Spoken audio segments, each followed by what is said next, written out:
Şunu bir hayal etmeni istiyorum. Tam 30 yıl boyunca mutlak gücü elinde tutuyorsun mesela. Dile kolay 30 koca yıl. Aynen. Dünyadaki uranyum pazarının %40'ı falan da senin kontrolünde. Elinin altında 300 milyar dolarlık devasa bir ekonomi var. Muazzam bir güç yani. Kesinlikle. Etrafın tamamen sana sadık olduğunu iddia eden işte generallerle, bürokratlarla çevrili. Dışarıdan bakıldığında kurduğun bu sistemin yıkılması imkansız gibi duruyor. Hani dünyanın en büyük orduları bile seni yerinden edemezmiş gibi bir hisse kapılıyorsun. Yenilmezlik hissediyoruz işte buna.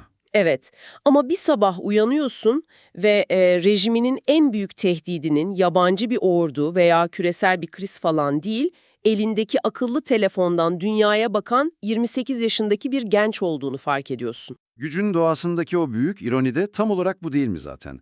Dışarıdan fırtınalara dayanacak kadar sağlam görünen yapılar, aslında içerideki en ufak bir basınç değişikliğinde paramparça olabilecek bir mikro kırılganlık barındırıyor. Çok doğru bir tanım, mikro kırılganlık. Yani sistemin büyüklüğü onun dayanıklılığını değil, sadece çöktüğünde çıkaracağı gürültünün seviyesini belirliyor bence. Ve bugün o gürültüyü duymadan önce sistemlerin içeride nasıl çatırdadığını anlatan, masamda duran çok gizemli ve bir o kadar da ufuk açıcı bir dosyayı açıyoruz birlikte. Üzerinde ExilLab Uluslararası Arşivi, kurumsal hafıza birimi damgası var. Oldukça ağır bir dosya bu arada. Öyle gerçekten. Mayıs 2026 tarihli bu raporun yazarı 19. yüzyıl Orta Asya tarihi araştırmacısı Sapar Iklim ya da yasal adıyla söylersek Sapar Yiklomov. Raporun başlığı ise tam bir meydan okuma bence. Orta Asya siyasi geçiş teorisi ve elitlere mesajlar. İddialı bir başlık. Fazlasıyla iddialı. Şimdi şu an bizi dinleyen sana sesleniyorum. Bu başlığı duyduğunda şey diyebilirsin, hani Orta Asya siyaseti benim günlük hayatımla, şirketimle veya ilgi alanlarımla ne alaka falan diyebilirsin. Haklısın da. İlk bakışta çok uzak bir coğrafyanın akademik bir incelemesi gibi duruyor. Ama aslında hiç öyle değil. Birazdan göreceğin gibi bu belge sadece 5 ülkenin harita üzerindeki siyasi manevralarını anlatmıyor bize. Bu dosya gücün nasıl elde tutulduğuna, yöneticilerin krizi atlatmak için nasıl hayalet kurumlar inşa ettiğine ve bir sistemin kaçınılmaz çöküşünü geciktirmek için hangi illüzyonlara başvurduğuna dair evrensel bir el kitabı adeta. Kesinlikle. Bir şirket veya organizasyon içinde geçerli bu dinamikler. Aynen öyle.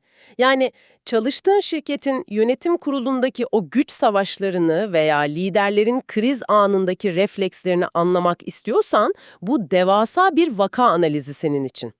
Tabii bu derinlemesine incelemeye dalmadan önce çok net bir kural koymamız gerekiyor. Evet, şu tarafsızlık meselesi. Doğru. Bu belge doğası gereği oldukça yoğun rejim eleştirileri, sağdan veya soldan gelebilecek ciddi siyasi tespitler içeriyor. Bizim buradaki görevimiz herhangi bir siyasi pozisyon almak falan değil, yani yazarın ideolojisini alkışlamak veya yermek için burada değiliz. Dinleyicilerimiz bunu bilmeli. Biz sadece veriyi aktarıyoruz. Aynen. Biz bir mühendisin bir motoru parçalarına ayırması gibi yazarın bu sistemin hayatta kalma mekanizmalarını nasıl tanımladığını masaya yatıracağız bugün. Tarafsızlık konusunda koyduğum bu şer çok yerinde açıkçası. Çünkü yazarın metnini incelediğimizde olaylara ahlaki bir pencereden ziyade tamamen mekanik bir çerçeveden yaklaştığını görüyoruz biz de. Yazar bize kim iyi kim kötü demiyor. Sadece işleyişe bakıyor yani. Gücü tekelleştirdiğinizde kriz anında şoku emecek süspansiyon sistemlerini de yok etmiş olursunuz diyor adam. İster bir devlet yönetin, ister çok uluslu bir şirket, bu mekanik kural asla değişmiyor. O zaman bu süspansiyon sistemleri meselesini yazarın pratik hayattan verdiği ilk örnekle bir test edelim diyorum. Rapor sistemin çıkmaz sokağı dediği bir teoriyle başlıyor. Ve bunu test etmek için siyasi bir krizden sonra gücü çok iyi bir şekilde yönettiklerini iddia eden iki ülkeyi, Kazakistan ve Kırgızistan'ı sahneye çıkarıyor. Çok çarpıcı iki örnek. Kazakistan'la başlayalım istersen. Mayıs 2026 itibariyle yazar diyor ki, Cumhurbaşkanı Kasim-Cömert Tokayev 15 Mart 2026'da yeni bir anayasa için referandum yaptı. Kağıt üzerinde okuduğunda her şey kulağa inanılmaz modern geliyor. Evet, bir sürü yenilik var sözde. Kurultay adı verilen tek kameralı bir parlamentoya geçilmiş, Başkanlık süresi sadece bir dönemlik 7 yılla sınırlandırılmış falan. Hatta dijital haklar bile anayasaya eklenmiş. Yani vitrine baktığında diyorsun ki işte gerçek bir demokratik güncelleme. Ama vitrinin arkası öyle değil tabii. Yazar bunun aslında kurumsallaşma taklidi olduğunu söylüyor çok net bir şekilde. Neden peki? Ne var o vitrinin arkasında? Çünkü vitrinin arkasında bağımsız adaylıklar tamamen iptal edilmiş durumda. Üstelik bu yeni parlamentonun içinde bir de halk kenesi var ki bu doğrudan başkan tarafından atanan bir konsey. Yani sen halk olarak oy veriyorsun ama gücün bir kısmı hala tepeden inme bir şekilde o masaya oturtuluyor. İllüzyon dediğimiz şey bu işte. Tam da bu yüzden Freedom House'un puanlamasında Kazakistan hala 100 üzerinden 23 gibi çok düşük bir puanla özgür olmayan statüsünde kalmaya devam ediyor. Yazarın burada kullandığı çok isabetli bir terim var, Nazarbayev sendromu. O kısmı ben de işaretlemiştim raporda. 30 yıl boyunca tek bir kişinin yani Nursultan Nazarbayev'in kişisel yönetimi altında kalmış bir ülkeden bahsediyoruz sonuçta.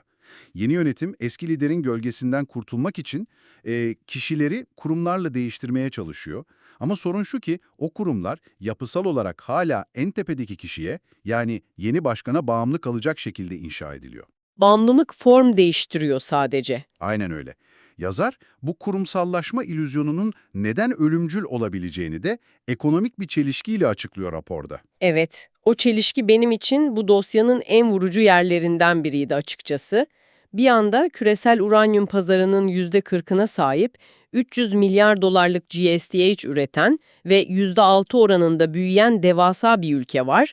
Ama diğer yanda Ocak 2022'deki o korkunç kanlı kantar olayları var. Kanlı kantar, yani kanlı ocak, aslında bu sistem mühendisliğinin nerede hata verdiğinin kanıtı gibi bir şey. Ya düşünsene, otomobil yakıtı fiyatlarındaki bir artış nasıl oldu da bir anda 238 kişinin hayatını kaybettiği tüm ülkeyi saran bir isyana dönüştü. Yazarın açıklaması çok net burada. Eğer bir ülkede 300 milyar dolarlık devasa bir zenginlik üretiyor ama bunu adil dağıtacak, halkın şikayetlerini sistem içinde çözecek bağımsız kurumlar yaratmıyorsan, o zenginlik sadece eşitsizliği derinleştirir.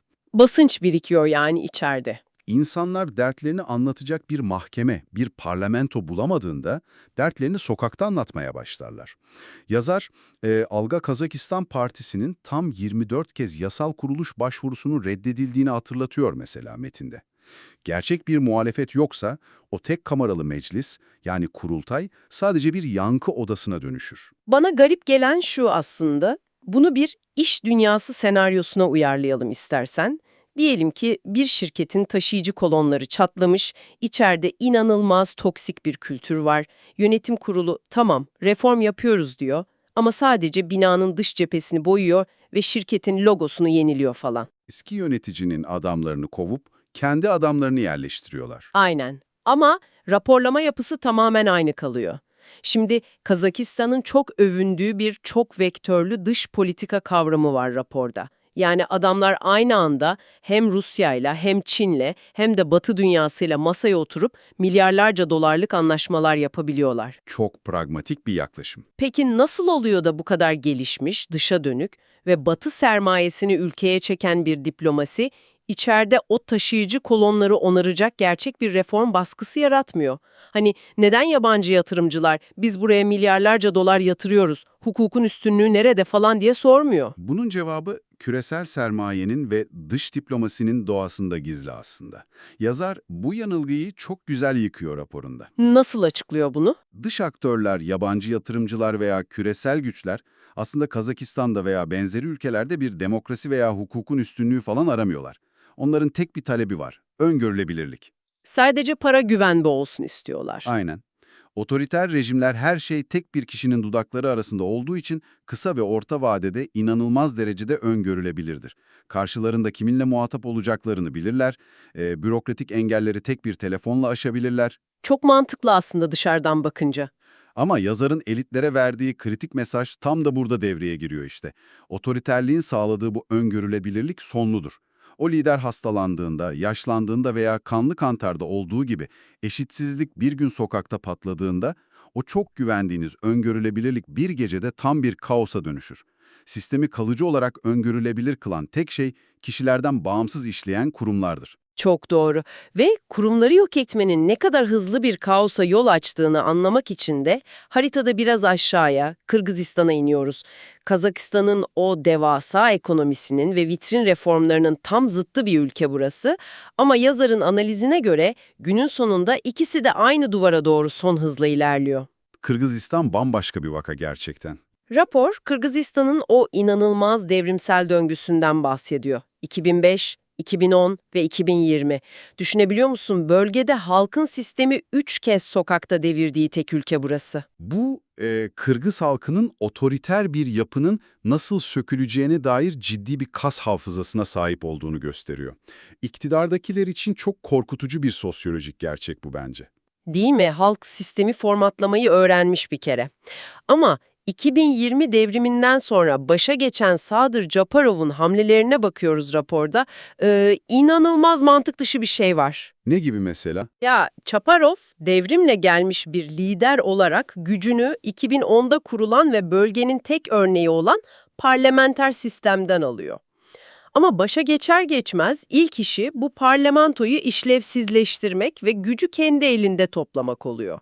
Neden kendisini iktidara taşıyan merdiveni tekmeliyor bu adam? Güç zehirlenmesi diyebiliriz belki. Belki de Mart 2026'da yaşanan bir olay var. Bu tam bir kırılma noktası olarak veriliyor.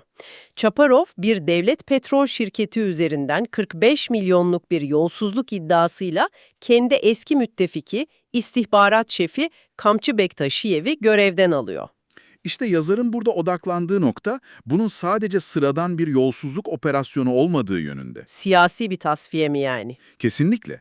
Bu olay Çaparov'un gücü tamamen konsolide etme, yani etrafındaki diğer tüm güç odaklarını temizleme operasyonu. Yazar Kırgızistan elitlerini çok net bir dille uyarıyor burada. Taşiyev'i bir şehide dönüştürmekten kaçının diyor. Neden? Taşiyev o kadar güçlü bir figür mü? Çünkü Taşiyev halk arasında hala popüler bir figür. Eğer siz yargıyı siyasallaştırır, hukuku sadece rakiplerinizi tasfiye etmek için bir kılıç gibi kullanırsanız, adalet sisteminin inandırıcılığını sıfırlarsınız. İnsanlar adaleti mahkemelerde bulamayacaklarına inandıklarında, ellerinde kalan tek seçenek sokaklara dönmektir yine. Hı hı. O meşhur kas hafızası devreye girer. Yani. Hı hı. Kırgızistan'ın gücü Kazakistan gibi yeraltı kaynaklarında falan değil. Göreceli de olsa var olan kurumlarında. Tartışma kültürü olan o parlamentosunda aslında. Japarov o tartışma alanını yok ederek aslında kendi sonunu, o 4. devrimi hazırlıyor. O zaman şu noktaya kadar yazarın çıkarttığı sonucu şöyle bir bağlayabiliriz. İster Kazakistan gibi kurumsal taklit yapın, ister Kırgızistan gibi kurumları açıkça yıkıp gücü tek elde toplayın. Kriz anında sisteminiz cam gibi kırılmaya mahkum. Çok güzel özetledin. Peki bu siyasi mühendislik oyunlarını tamamen bir kenara bıraksak, bir rejim çıkıp dese ki hani siyaseti falan boş verin, biz sadece ekonomiyi açacağız, herkesin cebine para koyacağız ama siyasi yapıyı dışarıya sımsıkı kapatacağız. Bu işe yarar mı sence? Klasik bir otoriter büyüme modeli. Evet ve Rator tam bu sorunun cevabı için rotayı Özbekistan'a çeviriyor bu kez. Şevket Mirziyoyev'in o 10 yıllık kontrollü reform dönemini inceliyor. Özbekistan vakası ekonomi ve siyasetin birbirinden izole edilip edilemeyeceğine dair küresel çapta bir laboratuvar testi aslında bizim için. Rapor da öyle yaklaşıyor zaten. Mirziyoyev dönemiyle birlikte inkar edilemez bir ekonomik açılım var ortada. Yıllarca kapalı kalmış bir ülkenin sınırları açılıyor, işte devasa bir turizm patlaması yaşanıyor, döviz kurları serbest bırakılıyor. Dışarıdan bakan bir yatırımcı için harika bir hikaye bu. Evet ama yazar hemen ardından 2026'da ilan edilen yolsuzlukla mücadele acil durumunu önümüze koyuyor.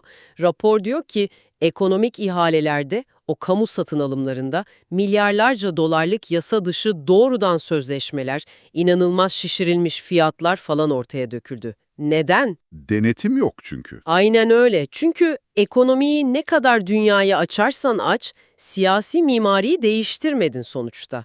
Ortada bu ihaleleri sorgulayacak bağımsız bir medya yok, itiraz edecek bir muhalefet partisi yok. Yazarın burada kullandığı bul karaya al parayı benzetmesi durumun vahametini çok iyi özetliyor aslında. Bağımsız mahkemeleriniz olmadan yolsuzlukla mücadele etmeye çalışmak, sokaktaki bir dolandırıcının oyununda kazanmayı beklemek gibidir diyor. Çok nokta atışı bir benzetme gerçekten. Tam olarak öyle. Çünkü şeffaflık sadece ekonomik bir kavram değildir. Siz paranın şeffafça hareket etmesini istiyorsunuz ama o parayı yönetenleri siyasi kararlarını karanlıkta tutmaya çalışıyorsunuz. Bu iki sistem birbiriyle sürekli bir sürtüşme yaratır. Bu sürtüşmeyi okurken aklıma hep aynı teknolojik analoji geldi benim. Özbekistan'ın durumu şuna benziyor bence. Elinizde inanılmaz ağır, çok fazla veri işleyen yepyeni bir yapay zeka yazılımı var diyelim. Evet, ekonomik büyüme yani. Hı hı. Bu yazılım ülkenin ekonomik büyümesi ve demografik dinamizmi. Ama siz bu modern yazılımı gidip 20 yıllık kapasitesi dolmuş, soğutma sistemi falan bozuk bir işletim sistemine, yani kapalı siyasi yapıya kurmaya çalışıyorsunuz. Çok iyi bir analoji oldu bu. Rapor, demografiye özel bir vurgu yapıyor burada.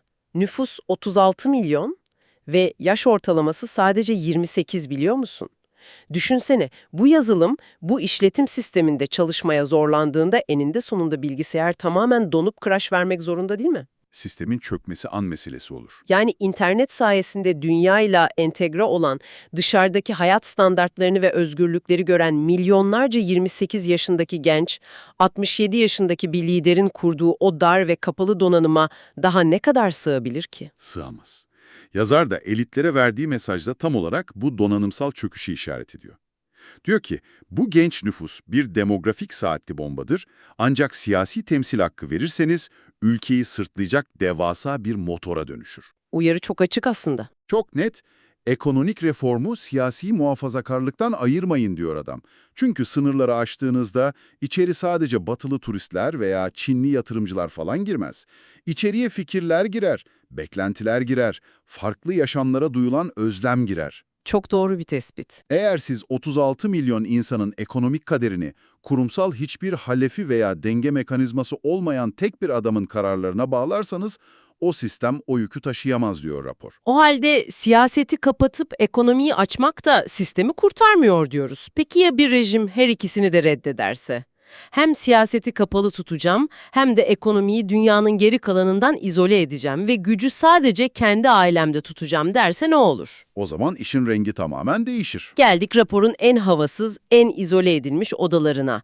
Türkmenistan ve Tacikistan örneklerine.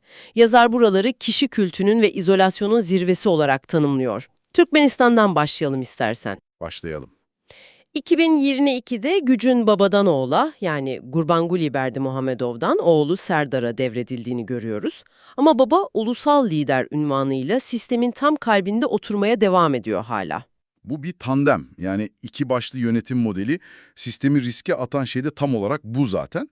Evet, ama raporda öyle bir detay var ki okurken bu bir komedi filmi senaryosu mu acaba demekten kendimi alamadım açıkçası. Saat meselesi değil mi? Ya evet, ülkede derin bir ekonomik kriz var, tamam mı? Ciddi gıda kıtlığı haberleri falan geliyor. Ülkenin para birimi, manatın değeri her geçen gün eriyor ve rejim kriz yönetimi olarak ne yapıyor biliyor musun? Bürokratlara üzerinde liderlerin portreleri bulunan saatlerden tam 850 adet satın almayı zorunlu koşuyor. İnanılmaz gerçekten. Dışarıdan bakınca sadece absürt bir ego tatmini gibi duruyor bu. Üstelik raporda Ahal ve Mağrı kabileleri arasındaki gerilimden de bahsediliyor. Yani içeride çok ciddi fay hatları da var. O saat detayı dışarıdan komik veya absürt falan görünebilir ama otoriter sistemlerin mekaniğini anlamak için harika bir örnektir aslında. Nasıl, yani bunun mantıklı bir açıklaması mı var? Ekonomik kaynaklarınız tükendiğinde bürokrasiye maaş veya rüşvet dağıtarak sadakat satın alamazsınız artık. O zaman bürokrasinin size hala itaat edip etmediğini nasıl test edeceksiniz? Onları aşağılayıcı, mantıksız ve maliyetli bir şeyi zorla yaptırarak. Vay canına. Bir bürokrat, ülkede gıda kıtlığı varken cebinden para verip o portreli saatleri sorgusuz sualsiz alıyorsa, sistem tamam bu kişi hala kontrolüm altında der. Bu bir sadakat stres testidir aslında. Çok acımasızca ama bir o kadar da zekice. Ama yazarın da belirttiği gibi baba ve oğlun aynı anda sistemi yönetmeye çalışması, var olan o kurumsal boşluğu ikiye katlar. O iki kişiden birinin başına biyolojik bir şey geldiğinde yerine geçecek hiçbir meşru kurum yoktur. Ahal ve Maro kabileleri arasındaki o sessiz gerilim, o güç vakumunda bir anda yüzeye çıkar işte. Benzer bir güç devri senaryosunu Tacikistan'da da görüyoruz, değil mi? Gerçi oradaki dinamikler çok daha karanlık sanki. Çok daha kanlı bir geçmişleri var. Evet, İmamali Rahman 1992'den beri tam 34 yıldır iktidarda mesela. O da gücü Senato Başkanı ve Duşanbe Belediye Başkanı olan oğlu Rüstem İmamali'ye devretmeye hazırlanıyor. Tacikistan'ın sistemi çok daha farklı bir travmanın üzerine kurulu yalnız. 1992 ile 1997 yılları arasında yaşanan o sivil savaşta 50 bin ile 100 bin arasında insanın öldüğünü unutmamak gerekiyor. Devasa bir travma. Rejim bu kanlı hafızayı bir uyuşturucu gibi kullanarak toplumu yıllarca istikrar adına pasifize etti. Garm, Kulop ve Bedaşan gibi bölgeler arasındaki kabile ve aşiret dengeleri o kadar hassas ki sistem her an patlamaya hazır bir mayın tarlası üzerinde duruyor. Rapordaki ekonomik veriler de bu kırılganlığı sonuna kadar destekliyor. Ülkenin GSYH'ının %30 ila 50'si Rusya'da çalışan göçmen işçilerin ülkeye gönderdiği dövizlere bağlıymış. Yani ülkenin genç erkekleri dışarıda, ekonomi tamamen dışarıya bağımlı. Korkunç bir oran o %50. Şimdi raporu okurken zihnimde hep şu soru yankılandı. Burada senin de argümanını biraz zorlamak istiyorum ben. Diyorsun ki Tacikistan 34 yıldır kabile gerilimleri, savaş travması ve dışa bağımlı bir ekonomiyle ayakta duruyor. Evet. Türkmenistan desen gıda kıtlığına ve devasa bir izolasyona rağmen o absürt sadakat testleriyle sistemi yürütüyor. Yazarın tüm bu kırılganlık teorisine rağmen nasıl oluyor da bu iki sistem 10 yıllardır çökmüyor? Çok haklı bir itiraz bu. Gerçekten de sorulması gereken soru bu. Yani bir şey onları ayakta tutuyor olmalı. Bu sistemler kurdukları yapıların sağlamlığından dolayı falan ayakta kalmıyor. Yazarın metninde açıkça belirttiği üzere bu rejimler kendi yarattıkları veya maruz kaldıkları bazı spesifik can simitlerine tutularak ömürlerini uzatıyorlar. Nedir o can simitleri? Tacikistan'daki can simidi bir dış tehdit, Afganistan. Sınır komşusunun durumu o kadar kaotik ki Rahman rejimi hem içerideki muhalefete hem de dış dünyaya sürekli şu korkuyu satıyor. Eğer biz zayıflarsak veya gidersek sınırı Taliban geçer, radikalizm ülkeyi yutar. Klasik bir korku siyaseti yani. Aynen öyle. Bu korku elitlerin lider etrafında zorunlu bir şekilde kenetlenmesini sağlıyor işte. Peki ya Türkmenistan? Onların sınırında böyle kullanışlı bir korku unsuru yok ki. Onlar ne yapıyor? Onların can simidi ise coğrafyanın onlara bahşettiği doğal gaz. Ülke ihracatının %90'ını gaz oluşturuyor düşünsene. Bu devasa enerji rantı rejimin halktan vergi toplamasını veya herhangi bir toplumsal onaya ihtiyaç duymasını falan gereksiz kılıyor. Kimseye hesap vermek zorunda kalmıyorlar parayı kendileri buldukları için. O parayla hem bürokrasiyi besliyorlar hem de o tam izolasyon halini finanse ediyorlar. Fakat yazarın raporun sonunda elitlere verdiği o büyük uyarının kilidi tam da burada açılıyor işte. Hangi uyarı o? İster Afganistan korkusunu kullanın, ister milyarlarca dolarlık gaz satın. Her iki lider de 67 yaşını geçmiş durumda şu an. Biyolojik gerçekler o hanedanlık illüzyonunu eninde sonunda yıkacak. Liderin bedeni iflas ettiğinde yerine alacak olan şey kurumlar değilse o çok korktuğunuz kaos kaçınılmazdır diyor yazar.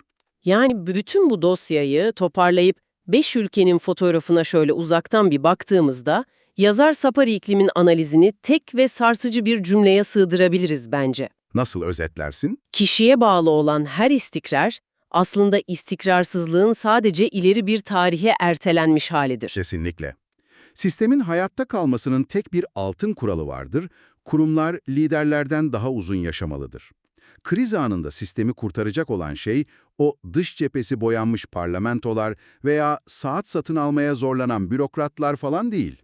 Şoku emip esneyebilen, liderden bağımsız kararlar alabilen gerçek kurumlardır. Çok doğru söyledin. Dosyayı kapatmadan önce kaynak metnin en derinlerinde yatan, ona kadar yazarın hiç bahsetmediği ama raporun pratik araçlar bölümünde birdenbire karşıma çıkan, zihnimi alt üst eden bir fikirle sana veda etmek istiyorum. Nedir o? Merak ettim bak. Yazar, elitlere gönderdiği yol haritasında çok kışkırtıcı bir tarihi paralellik kuruyor burada.